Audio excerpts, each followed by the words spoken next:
कहानी की शुरुआत में हम देखता है कि बहुत सारे लोग कहीं पर अटैक करने के लिए आए हुए थे, लेकिन इनके सामने चेन पिंगन नाम का एक आदमी खड़ा था जो इनसे कहता है कि चेन पिंगन अभी भी यहाँ पर है और इसीलिए तुम अपना एक कदम भी आगे बढ़ाने के बारे में नहीं सोच सकते। इसके बाद हम देखता है कि वो तुरंत ही अपने पावर का यूज करने लगता है और इस तरह से इनका सामना करने के लिए रेडी हो गया था, मगर अभी भी हम देखते हैं कि वे इसकी बात मानने के लिए रेडी नहीं होते और वे इस पर अटैक करने के लिए जाने लगते हैं। तब इसे देख चेन पिंगन भी अपने पावर का यूज करने के लिए रेडी हो गया था और वो तुरंत ही यहाँ पर अपने स्वॉर्ड को समन करके अटैक करने लगता है। जिसके बाद हम देखता है कि यहाँ पर बहुत सारे स्वॉर्ड आ गए थे जो कि तुरंत यहाँ पर आ रहे सभी लोगों के ऊपर अटैक करने लगते हैं। इसीलिए हम देखता है कि अब इनके सामने कोई भी कुछ नहीं कर पाता और वे सभी उसमें बहुत ही बुरे तरीके से मारे जाने लगते हैं। इसके बाद अगले सीन में हम चेन पिंगन को देखते हैं जो कि अभी एक गरीब और अनाथ लड़का है। फिर हमें पता चलता है कि बहुत समय पहले इसका पेरेंट्स की मौत हो गई थी, इसीलिए चेन पिंगन इनके सामने अगरबत्ती जला रहा था और हम देखता है कि वो इनके सामने प्रे करता है, लेकिन हम देखता है कि वो आज फिर से अपने पेरेंट्स को याद करके उदास हो गया था और इसीलिए वो बाहर आकर आसमान की तरफ देखने लगता है। मगर तभी हम देखते हैं कि इसका पड़ोसी सियाओ यांग इससे पत्थर फेंकर मारता है और कहता है कि अगले महीने मैं और जी कोई यहाँ से जा रहे हैं, लेकिन हम देखता है कि चेन पिंगन ज्यादा कुछ नहीं बोलता और कहता है कि रास्ते में केयरफुल रहना। इसके बाद हम देखता है कि चेन पिंगन अपना काम करने में बिजी हो जाता है, मगर अभी भी हम देखता है कि सियाओ यांग नहीं मानता और चेन पिंगन से कहता है कि तुम मुझे अकेले छोड़कर ना जाओ और तुम बिना किसी डर के चीजों को चुरा लो। मगर इसके बाद भी हम देखता है कि चेन पिंगन इसके हरकतों के लिए कुछ भी नहीं कहता और वह ऐसे ही इसकी बातों को सुनने लगता है। जिसके बाद हम देखता है कि सियाओ यांग आखिरकार परेशान हो जाता है और वो अपना कंकड़ फेंक कर यहाँ से जाने लगता है। फिर वो कहता है कि गरीबों को केवल यही किस्मत है और वे हमेशा ही अमीरों को द्वारा बुली होते हैं। मगर तभी हम देखता है कि जी गुई यहाँ पर आती है और वो चेन पिंगन से कहती है कि क्या तुम इन कंकड़ को मुझे दे सकते हो क्योंकि मैं इन्हें काफी पसंद करती हूँ। जिसके बाद हम देखता है कि चेन पिंगन तुरंत इसकी बात मान गया था और वो इसके कहे हुए कंकड़ को उठाकर इसे दे देता है। मगर तभी हम देखता है कि चेन पिंगन का फ्रेंड गुकैन भी यहाँ पर आ गया था जो सियाओ यांग से कहने लगता है कि तुम्हारी मेड और चेन पिंगन एक साथ में फ्लर्ट कर रहे हैं और ऐसी बातें बोलकर वो इसके साथ में मजाक करने लगा था। मगर इसके बाद भी हम देखता है कि सियाओ यांग को इस बात से कोई भी परेशानी नहीं होती और कहता है कि मैंने भी चेन पिंगन को तुम्हारे मदर के साथ में आर्ग्यू करते हुए देखा था।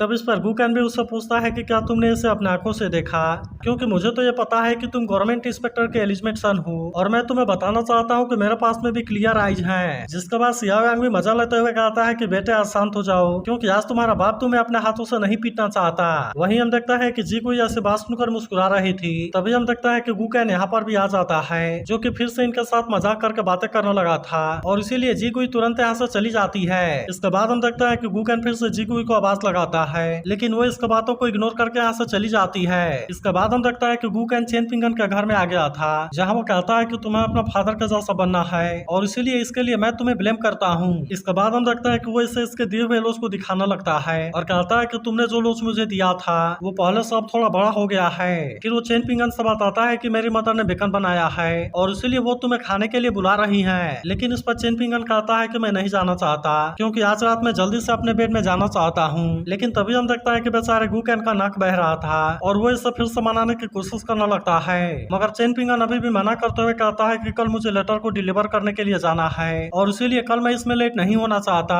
इसके बाद हम देखता है कि चेन पिंगन गुकैन को फीस देता है जिससे लेकर वो यहाँ से जाने लगता है, लेकिन तभी वो कहने लगता है कि मैंने सुना कि हम यहाँ पर फॉरेनर की हेल्प करने के लिए हैं और वैसे भी ड्रैगन किलन तो क्लोज हो गया है, अब इसीलिए उसे समझ में नहीं आता कि आखिरकार वे यहाँ पर किस लिए आए हैं। इसके बाद वो कहने लगता है मेरी मदर ने कहा कि वे सभी गॉड हैं और इसलिए हम चाहे तो उनसे बहुत सारा मनी हासिल कर सकते हैं, लेकिन हम देखते हैं कि चेन पिंगन इस पर कुछ भी नहीं कहता और वो इससे यहाँ से जाने के लिए कहता है। जिसके बाद हम देखता है कि गुकैन भी यहाँ से चला गया था और इसीलिए चेन पिंगन भी सोने के लिए चला जाता है। अब अगले दिन हम देखता है कि टाउन के एंट्रेंस पर कई सारे लोग आए हुए थे जहाँ पर कि इनके सामने कोई स्पेल लगा हुआ था। अब इसीलिए हम देखता है कि वे अपना मर्जी से अंदर नहीं जाते और वहीं चेन पिंगन भी लेटर को लेने के लिए यहाँ पर आ गया था। तभी हम देखता है कि एक आदमी बाहर निकलता है जो कि सबसे पहले यहाँ पर आए हुए लोगों के ऊपर ध्यान देता है और इसीलिए वो इनके आने के लिए गेट को भी ओपन कर देता है, मगर इसके बाद भी हम देखता है कि वो इसी तरह से इनको अंदर नहीं जाने देता और कहता है कि तुम फॉरेनर फिर से यहाँ पर अपॉर्चुनिटी की तलाश में आए हो और इसीलिए हर फैमिली को एक बैग गोल्ड और कॉपर कॉइन देना होगा। जिसके बाद हम देखते हैं कि आखिरकार वे सभी इसके लिए मान गए थे और वो इससे गोल्ड कॉइन देकर यहाँ से जाने लगते हैं। मगर वहीं हम देखता है कि चेन पिंगन को इसके बारे में ज्यादा कुछ समझ में नहीं आ रहा था और इसीलिए वो केवल इनके तरफ देखने लगता है। तभी हम देखता है कि एक लड़की इसका मजाक उड़ाती है, जबकि एक जाइंट आदमी इससे घूरते हुए आगे जाता है। तभी वो आदमी इसके पास आकर कहता है कि तुम्हें पता है कि उन्होंने क्या कहा। तब इस पर चेन पिंगन कुछ नहीं बोलता, जिस पर वो आदमी कहता है उन्होंने कहा कि तुम बहुत ही हैंडसम हो, और अब ऐसे बातें करके वो इसका मजाक उड़ाता है। इसके बाद हम देखता है कि वो इसे लेटर को डिलीवर करने का काम देता है और फिर कहता है कि वो लेडी बिल्कुल भी सिंपल नहीं है। तब इस पर चेन पिंगन कहता है कि उसने मार्शल आर्ट को प्रैक्टिस किया है, जिसके बाद वो आदमी उस पर कुछ भी नहीं बोलता और फिर वो यहाँ से चला जाता है। तभी चेन पिंगन कहता है कि तुमने हर लेटर के बदले 1 पेनी देने का वादा किया था और इसीलिए अभी भी 5 पेनी कम है। मगर हम देखता है कि वो आदमी इसकी कोई भी बात नहीं सुनता और इसीलिए चेन पिंगन इसके बारे में कुछ भी नहीं कर पाता। वहीं हम देखता है कि एक ओल्ड मैन कहानी सुना रहा था और कहता है कि आज से 3000 साल पहले एक ग्रेट डिवाइन फिगर अपीयर हुई और सही रास्ते को पाने के बाद उसने अकेले इस स्वॉर्ड को उठा लिया, लेकिन फिर भी पता नहीं क्यों वो आदमी ड्रैगन के साथ में डील नहीं कर सका। लेकिन 300 साल के बाद उससे जो भी ड्रैगन दिखता वो उससे मार देता। और अगर फाइनल वाले ड्रैगन बैटल के बारे में बात किया जाए तो सच में वो बहुत ही शॉकिंग है। फिर वो कहता है कि सभी माउंटेन भी उसके सामने अपना सिर झुकाते हैं क्योंकि चियोंग यू काफी खतरनाक था। फिर वो कहता है कि रियल ड्रैगन का बॉडी स्ट्रेच हो सकता है और इसीलिए जब उड़ान भरता है तो सन और मून को भी कवर कर लेता है। लेकिन फिर भी हम देखता है कि वो स्वॉर्ड फेरी के सामने कुछ भी नहीं था और इसीलिए उनके बीच में काफी देर तक फाइट हुई, जहाँ पर कि वो ड्रैगन स्वॉर्ड फेरी के सामने कुछ भी नहीं कर पाया। फिर वो कहता है मुझे इस बात से नफरत है कि मेरा इतना सालों के बाद जन्म हुआ क्योंकि मैं अपने आंखों से इसे नहीं देख सका। मगर तभी गूकैन गुस्सा होते हुए कहता है कि तुम्हें ड्रामा करना बंद करो और तुम ये बताओ कि रियल ड्रैगन आखिर में मरा कि नहीं मरा। तभी हम देखता है कि बाकी लोग भी इसके बारे में जानने के लिए एक्साइटेड हो गए थे और इसीलिए वे पूछने लगता है कि हाँ बताओ कि उसके साथ में क्या हुआ। लेकिन हम देखता है कि ओल्ड मैन साफ तरीके से इसके बारे में अभी भी कुछ नहीं बताता और फिर वो गूकैन के पास आकर उसका नाक पोंछने लगता है। फिर वो कहने लगता है कि भले ही वो ड्रैगन उसमें हार गया लेकिन उसने फिर से 5 एलिमेंट वाले ड्रैगन को जन्म दिया। फिर वो कहता है कि उसके बाद से बहुत सारी अपॉर्चुनिटी क्रिएट हुई जो कि प्रैक्टिशनर को ग्रेट पाथ पर जाने के लिए हेल्प कर सकती हैं। फिर वो कहता है कि वे ग्रेट लक वाले लोगों को चूज करते हैं और इसीलिए ऐसा हो सकता है कि वो रेयर अपॉर्चुनिटी हमारे बीच में हो जिससे कि एक हिडन ड्रैगन के रूप में देखा जा सकता है। लेकिन अगर तुम इसे खोजने के तरीके के बारे में जानना चाहते हो तो इसके बारे में मैं तुम्हें अगली बार बताऊंगा। जिसके बाद हम देखता है कि सभी लोग तो उदास होकर यहाँ से चले जाते हैं, लेकिन वही गूकैन कहता है कि मैं अगले ब्रेकडाउन का इंतजार नहीं करना चाहता और इसीलिए तुम मुझे इसके बारे में अभी बताओ। तब इस पर ओल्ड मैन कहता है मैंने सुना कि यहाँ एक एंशिएंट वेल है और इसीलिए अगर तुम मुझे वहाँ पर लेकर चलोगे तो फिर मैं तुम्हें इसके बारे में बताऊंगा। लेकिन हम देखता है कि गूकैन इतना आसानी से मानने वाला नहीं होता, इसीलिए वो ओल्ड मैन कहने लगता है कि मेरे सवाल में बहुत ही मिस्ट्री है और इसीलिए अगर तुम मुझे उस एंशिएंट वेल के पास में लेकर चलोगे तो मैं तुम्हें इसके बारे में दिखाऊंगा। जिसके बाद हम देखता है कि गूकैन भी अब इसकी बात मानने के लिए रेडी हो गया था। वहीं उधर हम देखता है कि चेन पिंगन लेटर को डिलीवर करने के लिए निकल गया था, जहाँ पर वो एक ऐसे आदमी से मिलता है जो कि इसके साथ में बिल्कुल भी ऐसा तरीके से बिहेव नहीं करता। इसके बाद हम देखता है कि चेन पिंगन एक बड़े से घर में जाने वाला था, इसीलिए पहले वो अपने कपड़े को साफ कर लेता है और फिर हम देखता है कि वो लेटर को देने के लिए जाता है। तब इसे देख एक आदमी उसका नाश्ता कराने के लिए अंदर बुलाता है, लेकिन हम देखता है कि चेन पिंगन केवल थैंक यू बोलकर यहाँ से चला जाता है। इसके बाद हम देखता है कि चेन पिंगन एक ऐसा जगह पर जाने वाला था जहाँ पर के बहुत सारे बच्चे स्टडी कर रहे थे। तभी हम देखता है कि चेन पिंगन कुछ देर में यहाँ पर भी आ गया था, जो कि स्टडी करते हुए बच्चों को देखता रह जाता है और वो इसके बारे में कुछ भी नहीं बोल पाता। वहीं हम देखता है कि वो मास्टर बच्चों को स्टडी कराने में बिजी था और इसीलिए चेन पिंगन इसे बिल्कुल भी डिस्टर्ब नहीं करता। लेकिन तभी हम देखता है कि उसकी नजर चेन पिंगन के ऊपर जाती है और इसीलिए चेन पिंगन इस बात से थोड़ा सा अनकंफर्टेबल हो गया था। लेकिन वहीं हम देखता है कि वो मास्टर सबसे पहले स्टडी कराने पर ध्यान देता है और फिर वो चेन पिंगन से मिलने के लिए सामने आता है। जिसके बाद हम देखता है कि चेन पिंगन ने इसका लेटर दे दिया था और वो चेन पिंगन से कहता है कि अगर तुम अपने लाइफ में कुछ भी नहीं कर सके। लेकिन हम देखता है कि चेन पिंगन इसके बारे में सोचता रह जाता है और वो इसके बारे में कुछ भी नहीं बोलता। तभी वो मास्टर चेन पिंगन से कहता है कि जेंटलमैन धीरे धीरे वॉक करते हैं और मैं तुम्हें बताना चाहता हूँ कि लव बुक के बाहर है। जिसके बाद हम देखता है कि चेन पिंगन इससे गुड बाय बोलता है और फिर वो यहाँ से जाने लगता है। इसके बाद हम देखता है कि वो एक मार्केट वाले जगह से होकर गुजर रहा था, लेकिन पैसा कम होने की वजह से वो कुछ भी नहीं खरीदता।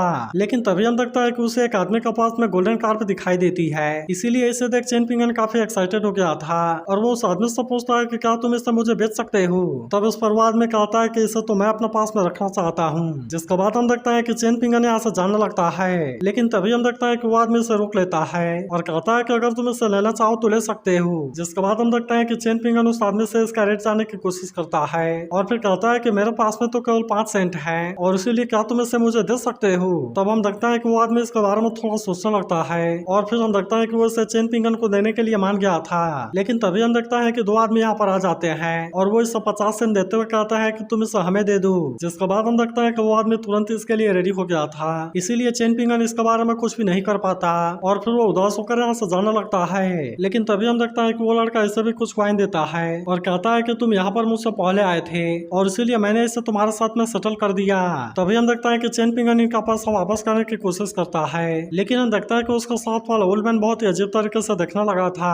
फिर हमें पता चलता है कि उसका नाम ग्रैंडपा वू है और वो लड़का उससे कहता है कि ये कार तो सच में बहुत ही इंप्रेसिव है। तब इस पर वो कहता है अच्छा हुआ कि हम यहाँ पर सही समय पर आ गए, क्योंकि ये हमारे लिए बहुत ही बड़ी अपॉर्चुनिटी है और ये आने वाले समय में ड्रैगन में भी बदल सकता है। इसके बाद अगले सीन में हम पिंडाओ नाम के फॉर्चून टेलर को देखते हैं जो चेन पिंगन से कहता है कि तुमने गोल्डन कार्प को मिस कर दिया और वो आने वाले समय में ड्रैगन में बदल सकता है। मगर हम देखता है कि चेन पिंगन अभी भी इसके बातों पर ध्यान नहीं दे रहा था, इसीलिए पिंडाओ इससे कहता है कि मैं र्यून भी लिख सकता हूँ और तुम्हारे एंसेस्टर से प्रे कर सकता हूँ। जिसके बाद हम देखता है कि चेन पिंगन आखिरकार इसकी बात मानने के लिए रेडी हो गया था, लेकिन अब पिंडाओ इसे डराने लगता है कि मैं तुम्हारे ऊपर एक इविल स्पिरिट को देख सकता हूँ और इसीलिए अगर तुम इसके बारे में और ज्यादा जानना चाहते हो तो तुम्हें इसके लिए एक्स्ट्रा पेनी खर्च करना होगा और इसके लिए मुझे तुमसे केवल 5 सेंट चाहिए। तब इस पर चेन पिंगन कहता है तुम्हें कैसे पता कि मेरे हाथ में केवल 5 सेंट है, लेकिन हम देखता है कि पिंडाओ इस पर ज्यादा कुछ भी नहीं बोलता। जिसके बाद चेन पिंगन कहता है कि मैं तुम्हें 500 सेंट देने के लिए रेडी हूँ और इसीलिए तुम मेरे पेरेंट्स के लिए इसके ऊपर इस पे लिख दो। इसी के साथ वो कहता है कि मैं पहले से और ज्यादा अच्छे तरीके से लिखवाना चाहता हूँ। तब इस पर पिंडाओ भी इसके लिए मान गया था और कहता है कि तुम इसके बारे में बिल्कुल भी चिंता ना करो। इसके बाद हम देखता है कि वो 2 येलो पेपर लेता है और उसने इस पर स्पेल को लिखकर इसे दे दिया था। जिसके बाद हम देखता है कि चेन पिंगन भी इस बात से खुश था और फिर वो यहाँ से जाने लगता है। वहीं उधर हम देखता है कि गुकन ओल्ड मैन को वेल का पास में लेकर आ गया था, जहाँ पर कि ओल्ड मैन किसी चीज के बारे में सोचने लगा था। तभी गुकन कहता है कि तुम अपने बाउल के मिस्ट्री को मुझे दिखाओ, क्योंकि तुमने ऐसा करने के लिए प्रॉमिस किया था। तब इस पर ओल्ड मैन कहता है कि तुम इसके लिए जल्दीबाजी ना करो। मगर तभी इससे पता चलता है कि गुकन की बोन बहुत ही हैवी है और इसीलिए वो इस बात से काफी इंप्रेस हो गया था। मगर तभी वो इसका पास वाले गोल्डन कार्प को देख लेता है और कहता है कि ये तो वाटर ड्रैगन है। फिर वो कहता है कि सबसे पहले तुम मुझे इसके बारे में बताओ कि ये तुम्हारे पास में कहाँ से आया। मगर तभी हम देखता है कि गुकन इस बात से गुस्सा होने लगा था और कहता है क्या तुम मरना चाहते हो। तब इसके ऐसे जज्बे को देख ओल्ड मैन उससे पूछता है कि तुमने ये किससे सीखा, जिस पर गुकन कहता है कि अपनी मदर से। तभी वो गुकन से कहता है कि तुमने अभी जिस चेन पिंगन के बारे में बात किया, क्या ये गोल्डन कार्प उसी ने तुम्हें दिया है। तब यह सुनकर गुकन कहने लगता है कि तुम इसके बारे में कैसे जानते हो और अगर तुमने इसे लेने का साहस किया तो मैं चेन पिंगन से इसके बारे में बोलकर पिटवा दूंगा। तभी हम देखता है कि ओल्ड मैन चेन पिंगन के बारे में कोई कैलकुलेशन करने लगता है और फिर वो गुकन से पूछता है कि तुम्हारे और उसके बीच में क्या रिलेशन है। तब इस पर गुकन कहता है कि हम एक ही अंडर बियर पहनकर बड़े हुए हैं और इसीलिए तुम इसके बारे में क्या कहना चाहोगे। जिसके बाद हम देखता है कि ओल्ड मैन फिर से कोई कैलकुलेशन करने लगता है और तभी उसका हाथ वाले लाइन में कोई पावर जनरेट होती है। फिर वो गुकन से कहता है कि तुम्हारी डेस्टिनी मेरे साथ में रहने की है और अब इसीलिए मैं तुम्हें बाउल केमिस्ट्री को दिखाने वाला हूँ। जिसके बाद हम देखता है कि गुकन भी इसके बारे में देखने के लिए एक्साइटेड हो गया था, लेकिन तभी वो ओल्ड मैन जैसे अपने बाउल से वाटर को गिराने लगता है तब हम देखता है कि वाटर धीरे धीरे काफी बढ़ जाती है, जो कि अब पूरे टाउन में तबाही लेकर आ गई थी। अब इसीलिए हम देखता है कि गुकन काफी डर गया था और वो तुरंत यहाँ से भागने लगता है। तभी ओल्ड मैन कहता है कि गुकन मेरा चोजन डिसाइपल है, इसीलिए मैं अब उसका अच्छे के बारे में सोचने वाला हूँ और कोई भी इस चांस को लेने के लिए मुझे ब्लेम ना करना। वहीं हम देखता है कि कैसियान एक लड़के के साथ में होती है, जहाँ वो कहने लगते हैं कि यंग मास्टर इसके तो 300 साल गुजर गए हैं और इसीलिए क्या हमें ऐसा कुछ हासिल कर सकते हैं। तब इस पर वो लड़का कैसियान से कहता है कि हम इसके सीक्रेट के बारे में रिवील नहीं कर सकते, इसीलिए ये टाउन भले ही पुराना हो गया है लेकिन अभी भी यहाँ पर सेंट बैठे रहते हैं। फिर वो कहता है कि हमें यहाँ पर अपॉर्चुनिटी को खोजने के लिए आए हैं, इसीलिए तुम रूल को ब्रेक करने की कोशिश ना करना और किसी को भी हर्ट मत करना। तब हम देखता है कि कैसियान भी इसके बात मानने के लिए रेडी हो गई थी। तभी वो लड़का कहता है कि अगर हमें यहाँ पर कोई सरप्राइज मिल जाए तो तुम इसके लिए मुझे कैसे रिपे करोगी। तब इस पर कैसियान कहते हैं कि तुम जैसा चाहो मैं उसके लिए रेडी हूँ। तब इस पर वो लड़का कहता है कि बिजनेस तो बिजनेस होता है, इसीलिए मुझे इसके बदले तुम्हारे यूनसिया माउंटेन से यूनजेन स्टोन चाहिए। तब इसके बारे में सुनकर कैसियान भी इसके लिए मान गई थी और कहती है कि तुम सोंग जिसिन को चूज करना जबकि मैं गुकन को चूज करूंगी। तब इसके बारे में सुनकर वो भी इसके लिए मान जाता है, लेकिन तभी इनको चेन पिंगन यहाँ पर दिखाई देता है, इसीलिए वे दोनों इससे बात करने के लिए उसके पीछे जाने लगते हैं। मगर वहीं हम देखता है कि ओल्ड मैन इनके साथ में कोई गेम खेलना चाहता था और इसीलिए वो चेन पिंगन पर अपना कोई पावर यूज करने लगता है। तभी हम देखता है कि कैसियान जी बात करने के लिए इसका पास आती है और कहती है कि मैं तुमसे गुकन और सोंग जिसिन के बारे में जानना चाहती हूँ और इसीलिए क्या तुम इसके बारे में मुझे बता सकते हो। तब इस पर चेन पिंगन कहता है कि मैं अभी कुछ समय पहले ड्रैगन किंग का अप्रेंटिस था और मैं अभी अभी यहाँ पर आया हूँ और इसीलिए तुम चाहो तो किसी और के बारे में पूछ सकते हो। तभी हम देखता है कि वो लड़का इसे रिवॉर्ड देने की बात करने लगता है और कहता है कि तुम हमें केवल इसी 2 फैमिली के बारे में बता दो। लेकिन हम देखता है कि चेन पिंगन बिना कुछ बोले यहाँ से जाने लगता है और तभी हम देखता है कि जूलियन और वो लड़का यहीं पर होते हैं और वो कहता है कि मैं ही सोंग जी सिन हूँ और इसीलिए तुम बताओ कि मुझसे क्या काम है। तब इस पर वो कहता है कि हम गुकैन को भी खोजना चाहते हैं और इसीलिए क्या तुम हमें इसके बारे में बता सकते हो। तब इस पर जिसिन पूछता है कि इसका मेरा क्या फायदा होगा, जिसके बाद हम देखता है कि वो इससे कोई चीज देता है और वो चेन पिंगन से कुछ बोलकर जाने लगता है। तभी कैसियान जी कहते हैं कि शायद तुम इसका मतलब के बारे में नहीं समझ पाए होगे और इसका मतलब है कि तुमने एक बहुत बड़ी अपॉर्चुनिटी मिस कर दी। लेकिन तभी हम देखता है कि कैसियान जी का पैर गंदगी के ऊपर आ गया था, इसीलिए वो चेन पिंगन के ऊपर काफी गुस्सा हो जाती है और हम देखता है कि वो अपने पावर का यूज करके अटैक करने वाली थी, मगर इसके बाद भी हम देखता है कि उसने अपने आप को रोक लिया था और कहता है कि तुम सेंट के रूल को इग्नोर ना करो। तब हम देखता है कि कैसियान जी भी यहाँ से जाने लगती है, मगर तभी हम देखता है कि ओल्ड ने अपने पावर से चेन पिंगन को अपने कंट्रोल में कर लिया था। इसीलिए हम देखता है कि चेन पिंगन ने कैसियान जी के कपड़े को पकड़ लिया था और कहता है कि तुम्हारे आईलैशेस काफी बड़े हैं, जिसके बाद हम देखता है कि कैसियान जी चेन पिंगन पर काफी गुस्सा हो गई थी, इसीलिए वो इस पर किसी की भी बात नहीं सुनती और हम देखता है कि उसने अपने पावर से चेन पिंगन पर अटैक कर दिया था। तब इसकी वजह से हम देखता है कि चेन पिंगन का इमोर्टलिटी ब्रिज टूट गया था और इसीलिए वो यहाँ पर बेहोश हो जाता है। तब इससे तक वो लड़का कैसियान जी पर गुस्सा होता है कि तुमने इसके इमोर्टलिटी ब्रिज को काट दिया और इसीलिए ऐसा करके तुम्हें आकर सेंट को प्रोवोक कर रही हो और तुम्हारे साथ साथ मैं भी इसमें दोषी बनूंगा। लेकिन इस पर कैसियान जी कहती है कि इसे तो मैंने नहीं मारा और वैसे भी इसके पास में केवल 1.5 साल की जिंदगी बची हुई है। फिर वो कहती है कि ये तो मेरा है और इसीलिए तुम इसके बारे में चिंता ना करो। तभी हम देखता है कि वो लड़का जूलियन की तरफ देखने लगता है और इसीलिए वो इस बात से काफी डर जाती है। फिर वो जिसिन से कहता है कि आज का दिन अच्छा नहीं है और इसीलिए मैं तुम्हारे साथ में ट्रेड करने के लिए कल आऊंगा। अब इतनी बात कहने के बाद हम देखता है कि वे दोनों यहाँ से चले जाते हैं, जबकि वही जिसिन भी चेन पिंगन के बारे में कुछ नहीं करता। तभी हम देखता है कि कुछ देर के बाद चेन पिंगन को होश आ जाता है और फिर उसके पास से एक पत्ती फ्लाई करते हुए चली जाती है। वही मास्टर अपने डिसाइपल से कह रहा था कि मैं अभी भी कई डेकेड तक सरवाइव कर सकता हूँ, लेकिन अचानक से मुझे पता चला कि इस सीन के पीछे कुछ लोग हैं और इसीलिए मैं वेट नहीं कर सकता।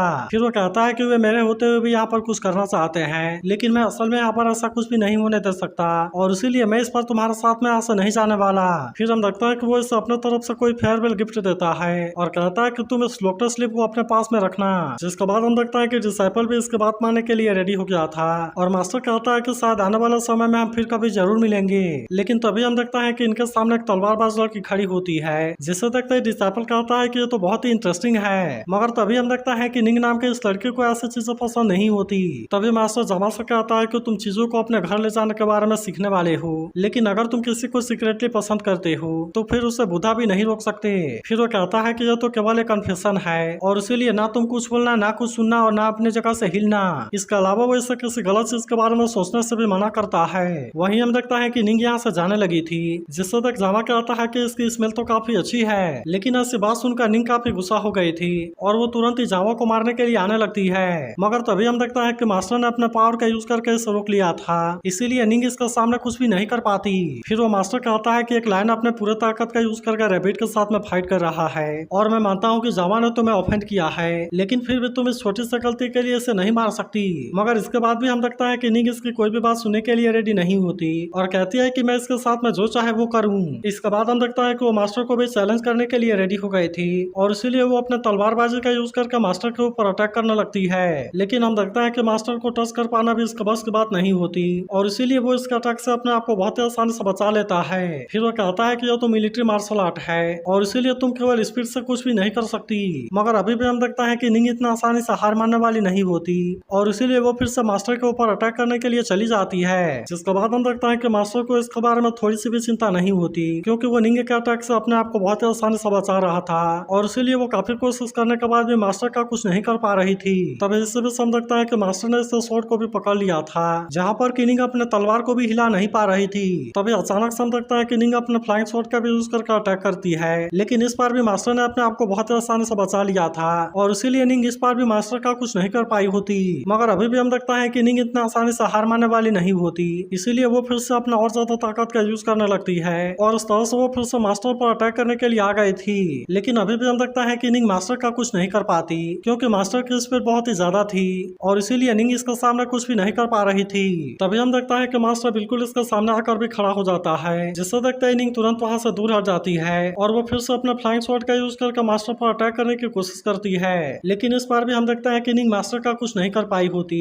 जबकि वो मास्टर बिल्कुल इसके सामने आकर खड़ा हो गया था और उससे पूछता है कि तुम्हें यह तलवारबाजी किसने सिखाई। लेकिन अभी भी हम देखता है है कि निंग मास्टर के ऊपर अटैक करना चाहती थी, इसीलिए मास्टर भी अपने पावर का यूज करके उसे दूर कर देता है। फिर वो निंग से कहता है कि मार्शल आर्ट को स्टेप बाय स्टेप करना बहुत ही जरूरी होता है, इसीलिए तुम केवल एक मोमेंट के लिए ब्रेव बनने की कोशिश ना करो। फिर वो मास्टर निंग से कहता है कि तुम्हें मेरी बात मानी है या नहीं मानी है तुम्हारी मर्जी है। लेकिन तभी हम देखता है कि मास्टर इसके स्वॉर्ड को लेकर देखने लगा था और कहता है कि ये तो ज्यादा से ज्यादा केवल 2 वर्ड को कैरी कर सकता है, और अगर तुम्हारे कल्टीवेशन के बारे में बात किया जाए तो इसके लिए 3 वर्ड अभी काफी हैं। फिर हम देखता है कि मास्टर जैसे इस पर टैप करता है तब इसकी पावर यहाँ चारों तरफ फैलने लगती है। इसके बाद हम देखता है कि वो इस पर अपने किसी पावर का यूज करता है और फिर उसे निंग को वापस कर देता है। लेकिन हम देखता है कि निंग अब इसे अपने पास में रखने के लिए रेडी नहीं होती, जिससे तक वो मास्टर उससे पूछता है कि तुम्हें पता भी है कि मैं कौन हूँ। तब इस पर निंग कहती है मैंने सुना है कि हर मिनट में सेंट रिप्लेस होते रहते हैं और इसीलिए मुझे लगता है कि तुम कोई सेंट हो। तब इस पर निंग पूछता है क्या तुम्हें पता भी है कि तुमने क्या छोड़ा है। लेकिन अभी भी हम देखता है कि निंग को इसके बारे में कोई चिंता नहीं होती और वो इस तलवार को छोड़कर यहाँ से जाने लगती है। फिर वो निंग से कहता है कि ये तुम्हें डिफेंड कर सकता है, लेकिन अभी भी हम देखता है कि निंग इसके बात सुनने के लिए रेडी नहीं होती और वो चुपचाप यहाँ से चली जाती है। फिर अगले सीन में हम देखता है कि निंग वहाँ से जा रही थी जहाँ पर कि वो मास्टर के बारे में बात कर रही होती है और तभी अचानक से उसे फील होता है कि उसके पीछे कोई है। तभी अचानक से हम देखता है कि कोई स्वॉर्ड लेकर इसके तरफ आ रहा है, इसीलिए निंग भी अपने स्वॉर्ड का यूज करके इस पर अटैक करती है। लेकिन तभी उसे पता चलता है कि ये तो मास्टर का ही दिया हुआ स्वॉर्ड है और इसीलिए वो नाराज होकर यहाँ से जाने लगती है। वहीं उधर हम गामा और वू को देखते हैं जहाँ की गामा ने अपने हाथ में कोई ट्रेजर लिया हुआ था। लेकिन तभी हम देखता है कि यहाँ पर इनके सामने निंग आ जाती है, इसीलिए वो तुरंत गामा के सामने खड़ा हो गया था ताकि वो इससे किसी भी खतरे से प्रोटेक्ट कर सके। तभी गामा वू से कहता है कि अभी भी एक काम बाकी है और इसीलिए तुम यहाँ पर कुछ भी करने की कोशिश ना करना। लेकिन वहीं हम देखता है कि निंग चुपचाप यहाँ से जाने लगती है, जबकि वो कहता है कि इसने कल्टीवेशन किया है और इसीलिए हम इसे हल्के में नहीं ले सकते। तभी अचानक से हम देखता है कि सामने से कोई खंजर गामा पर अटैक करने के लिए जाती है, लेकिन फिर भी वो ने इसे सही समय पर रोक लिया था और इसीलिए वो तुरंत इस पर अटैक करने के लिए आ जाता है। लेकिन तभी हम देखता है कि ये तो कोई और है जो कि गामा को मारना चाहता है, मगर तभी हम देखता है कि निंग अपने फ्लाइंग स्वॉर्ड का यूज करके इसे मार देती है, जिससे तो गामा कहता है कि यहाँ की कल्टीवेशन तो इतनी दब गई है, लेकिन इसके बाद भी ये तो यहाँ पर अपने फ्लाइंग स्वॉर्ड का यूज कर रही है। फिर हम देखता है कि वो निंग से बात करने की कोशिश करता है, मगर निंग इसमें बिल्कुल भी इंटरेस्टेड नहीं होती और इसीलिए उसे किसी भी बात से कोई मतलब नहीं होता। तभी वो कहता है कि शायद इसने जानबूझकर अपने साथी को मार दिया हो ताकि वो इस तरह से तुम्हारा ट्रस्ट जीत सके। मगर इसके बाद भी हम देखता है कि गामा इसकी बात नहीं सुनता और वो निंग से माफी मांगने के लिए जाता है। फिर वो निंग से कहता है कि वो ने तुम्हें ऑफेंड किया है और इसीलिए मैं सॉरी कहने के लिए ये ट्रेजर तुम्हें देना चाहता हूँ। लेकिन इसे देखते ही वो कहता है कि ये तो आपकी अपॉर्चुनिटी है जो कि पूरी दुनिया में बहुत ही रेयर है और इसीलिए आप तो ऐसा करके मुझे मरने के लिए मजबूर कर रहे हैं। लेकिन हम देखता है कि निंग को अभी भी इस बात से कोई मतलब नहीं होता और इसीलिए वो चुपचाप यहाँ से चली जाती है। तभी गामा कहता है कि मैं तो सुई डायनेस्टी से हूँ और मैंने हमेशा केवल एम्परर के सामने सिर झुकाया है। लेकिन अभी भी हम देखता है कि वो निंग को इतना आसानी से यहाँ से जाने देने वाला नहीं होता और इसीलिए वो तुरंत इस पर अटैक करने के लिए चला गया था। तब इससे तक निंग भी अपने पावर का यूज करने लगती है और वो अपने आप को बचाने की कोशिश करने लगी थी। इसके अलावा हम देखता है कि वो ऊपर अटैक करने की भी कोशिश करती है, लेकिन वो इसके ऊपर भारी पड़ रहा था। मगर अभी भी हम देखता है कि निंग इतना आसानी से हार मानने वाली नहीं होती और इसीलिए वो फिर से वू का सामना करने के लिए जाती है जहाँ पर कि वो अभी भी निंग के ऊपर भारी पड़ रहा था। तभी हम देखता है कि वो निंग पर बहुत ही खतरनाक तरीके से अटैक कर देता है और इसीलिए निंग इसमें बहुत ही बुरे तरीके से इंजर्ड हो गई थी। इसके बाद हम देखता है कि वो इसे मारने के लिए भी आने लगा था, लेकिन तभी हम देखता है कि उस फ्लाइंग शॉट की पावर भी एक्टिवेट हो गई थी और इसीलिए वो तुरंत वू के ऊपर अटैक कर देती है। अब इस बात का फायदा उठाकर हम देखता है कि निंग यहाँ से गायब हो गई थी, जबकि वही गामा वू के ऊपर काफी गुस्सा होने लगता है और कहता है कि उस लड़के को अभी भी ट्रेनिंग करने की जरूरत है और क्या तुम फ्यूचर में मेरा शैडो असिस्टेंट बन सकते हो। तब हम देखता है कि वो ने स्वॉर्ड को अपने अंदर से बहुत आसानी से निकाल दिया था और गामा से कहता है कि आपकी सेफ्टी सबसे जरूरी है। मगर अभी भी हम देखता है कि गामा इसके ऊपर काफी गुस्सा था और कहता है कि तुम्हें समझ में नहीं आता कि मैं आने वाले समय में सुई डायनेस्टी का प्रिंस बनने वाला हूँ और कहता है कि तुम्हें समझ में नहीं आता कि मैं सुई डायनेस्टी का प्रिंस हूँ। मगर अभी भी हम देखता है कि वो अपनी गलती मानने के लिए रेडी नहीं होता और कहता है कि हमारी फैमिली अभी भी वही बात कहेगी और हम गलती से भी किसी को जिंदा नहीं छोड़ सकते। लेकिन तभी हम देखता है कि कोई सेंट इन पर गुस्सा हो गया था और कहता है कि क्या तुम अभी भी मेरे साथ में कम्पीट करना चाहोगे। जिसके बाद हम देखता है कि वो की हालत भी काफी खराब हो गई थी और वो इसके लिए माफी मांगने लगता है। वहीं गामा कहता है अगर आप चाहते हैं तो हमें यहाँ से जा सकते हैं। तब इस पर सेंट कहता है कि अगर तुमने सबसे पहले अपॉर्चुनिटी को हासिल नहीं किया होता तो फिर यहाँ से जा पाना इतना आसान नहीं होता। वहीं हम देखता है कि चेनपिंगन अपने आप को किसी ब्रिज पर देखता है जहाँ पर कि वो ब्रिज अचानक से टूट जाती है और इसीलिए वो वहाँ से नीचे गिर गया था। तभी इसी बीच हम देखता है कि उसे अपने सामने कोई जाता हुआ दिखाई देता है, इसीलिए वो तुरंत ही उसके पीछे जाने लगता है और हम देखता है कि वो अपने फादर के बारे में याद कर रहा था। लेकिन तभी हम देखता है कि उसका फादर वहाँ से गायब हो जाते हैं। इसीलिए चेन पिंगन इस बात से काफी परेशान हो गया था। मगर तभी हम देखता है कि यहाँ पर उसे अपना बचपन दिखाई देने लगता है, जहाँ पर कि हर कोई इसे बुली करता था। तभी इसी बीच हम देखता है कि उसे अपने मदर की भी याद आने लगती है और इसीलिए आखिरकार वो होश में आ गया था। तभी हम देखता है कि गूकन भागते हुए इसके पास आता है और वो इसे उस ओल्ड मैन के बारे में बता रहा था। अब इसीलिए हम देखता है कि वो काफी डर गया था। जिसके बाद चेन पिंगन पूछता है क्या तुम स्टोरी टेलर वाले ओल्ड मैन के बारे में बात कर रहे हो। तब इस पर गूकन कहता है कि हाँ तुमने सही कहा और इसीलिए हमें इसके बारे में क्या करना चाहिए। वहीं हम देखता है कि गूकन के घर ओल्ड मैन और काइसियानजी दोनों आए हुए थे, जहाँ ओल्ड मैन काइसियानजी से कहता है कि मैंने गूकन को अपना डिसाइपल बनाने का डिसाइड कर लिया है, इसीलिए अगर तुम्हारे पास में एबिलिटी है तो तुम इसे ले सकती हो, नहीं तो फिर यहाँ से जा सकती हो। लेकिन हम देखता है कि काइसियानजी इतना आसानी से इसकी बात मानने वाली नहीं होती, इसीलिए ओल्ड मैन अपने पावर का यूज करने के लिए रेडी हो गया था। जहाँ हम देखता है कि काइसियानजी एक अलग जगह पर चली गई थी और वहाँ चारों तरफ से स्नेक के जैसे क्रिएचर इस पर अटैक करने लगते हैं। तब इससे देख काइसियानजी भी इनका सामना करने के लिए रेडी हो जाती है और वो अपने पावर का यूज करके इनसे अपने आप को बचाने लगी थी। मगर फिर भी हम देखता है कि वो इनके सामने ज्यादा टाइम के लिए कुछ नहीं कर पाती और इसीलिए वो इसमें बहुत ही बुरे तरीके से फंस गई थी। अब देखते ही देखते काइसियानजी को बहुत सारे स्नेक ने जकड़ लिया था और वो इनसे अपने आप को बचाने के लिए कुछ भी नहीं कर पाती। मगर तभी हम देखता है कि यह तो केवल अभी इसका इल्यूजन होता है और अब इसीलिए वो यहाँ से जाने के लिए रेडी हो गई थी। मगर तभी हम देखता है कि गूकन चेन पिंगन को लेकर यहाँ पर आ गया था और ओल्ड मैन को देखते ही उसकी हालत पूरी तरह से खराब हो जाती है। तब इससे देख इसकी मदर उसे उसके सामने जाने के लिए कहती है, लेकिन इस पर गूकन कहता है कि मैं उसका डिसाइपल नहीं बनना चाहता। वहीं चेन पिंगन कहता है कि अगर तुम उसे अपना डिसाइपल बनाना चाहते हो तो इसके लिए कम से कम उससे राजी होना चाहिए। लेकिन हम देखता है कि गूकन की मदर इसे ओल्ड मैन के साथ में भेजने के लिए रेडी हो गए थे, क्योंकि वो चाहती है कि वो इसके अंडर में अच्छे से प्रैक्टिस करे, जो कि आने वाले समय में गूकन के लिए ही अच्छा होगा।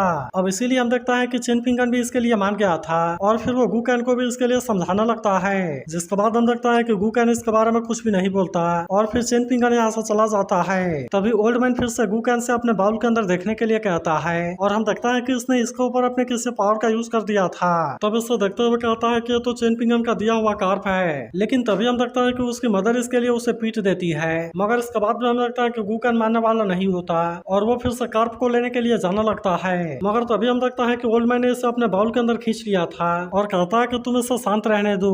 अब इसीलिए हम देखता है कि इनमें से कोई भी पावर गूकन पर अटैक नहीं करती, लेकिन फिर भी हम देखता है कि वो काफी डर गया था और इसीलिए वो अपनी जान बचाने के लिए वहाँ से भागने लगता है। तभी हम देखता है कि वो गूकन की मदद से चेन पिंगन का बर्थडे पूछता है, जिस पर वो इसे 5 मई बताती है। तब इसकी कैलकुलेशन करके वो कहता है कि इसका फादर ने एक बहुत बड़े रूल को तोड़ दिया है और इसीलिए इसकी मौत इतनी आसान नहीं है। फिर वो कहता है कि तुम्हारे बेटे ने दूसरे से एक बहुत बड़ा अपॉर्चुनिटी को चुरा लिया है। लेकिन फिर भी हम देखता है कि गूकन की मदर को इसके बारे में कोई रिग्रेट नहीं होता और कहते हैं कि अगर चेन पिंगन की मदर भी होती तो यही करती। लेकिन इस पर ओल्ड मैन कहता है कि ऐसा जरूरी नहीं है, लेकिन फिर भी मुझे इस बात से कोई मतलब नहीं है, जबकि गूकन और चेन पिंगन के बीच की किस्मत पूरी तरह से खत्म हो जानी चाहिए। अब इसीलिए हम देखता है कि वो अपने किसी पावर का भी यूज करने के लिए रेडी हो गया था।